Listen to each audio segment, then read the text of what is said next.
My husband destroyed my deceased daughter's shrine, with the excuse he was protecting our current son from feeling second best. I had a 13-year-old daughter who died 10 years ago. It broke up my previous marriage, and I have since remarried and had a 6-year-old boy with him. I have moved on, but still honor my late child. There are pictures of her on a photo wall I have, as well as a small shrine in the corner of my sunroom. My current husband never had a problem with this. He always respected my need to keep my daughter present in my life, and has even joined me to visit her grave a few times. That is, until now. My 6-year-old has taken notice of the photos and shrine, and asked me about my late daughter. I explained to him that she was his sister, who is no longer with us. He asked me a little bit about her, and I told him. The moment was quick, but very meaningful to me. He walked away and I thought that was that. Turns out I was wrong. My son went to his dad to ask about his sister as well, which made my husband extremely uncomfortable. He didn't know much about my daughter, but mostly he hated that our son was learning about death at such a young age. Instead of coming to me about the entire issue, he went over to his parents' house to vent. They sided with him, saying he had every right to be uncomfortable, that 6 years old was too young to learn about death, and that it was unhealthy for me to still hold on to such an attachment to someone who died a long time ago.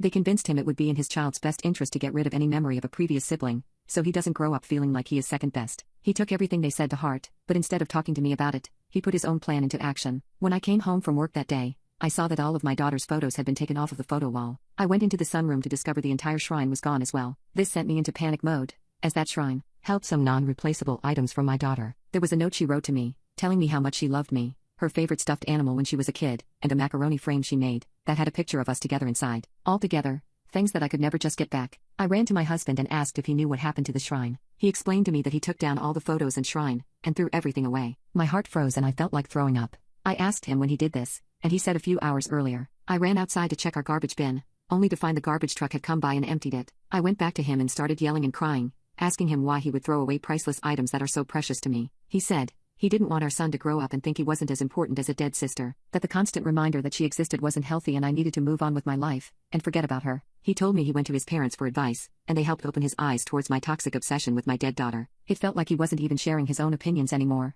just quoting everything his parents told him. I hate to admit it, but I slapped him. I was just so angry and hurt. I went into my closet and found a memory box that he thankfully didn't throw out. It held memories of my life, and apparently the only mementos of my daughter left in this world. I grabbed the box, packed a bag, and grabbed my son. The entire time my husband was yelling at me that I was insane and abusive, that what he did was right, and I was overreacting. I just told him I would never, ever be able to forgive him, then left for my parents' house. Once there I put my son inside my old bedroom to play with some of his toys, then broke down and told my parents everything. They comforted me, and reassured me that my husband was in the wrong, that I had every right to leave, and they would let me stay there for as long as necessary. I got a bunch of voicemails from my husband and his parents, all saying I need serious help because I clearly couldn't let go of the past, and attacking my husband should get me locked up in a hospital. I'm terrified they might actually try to do that to me, and I'm so confused on what to do next.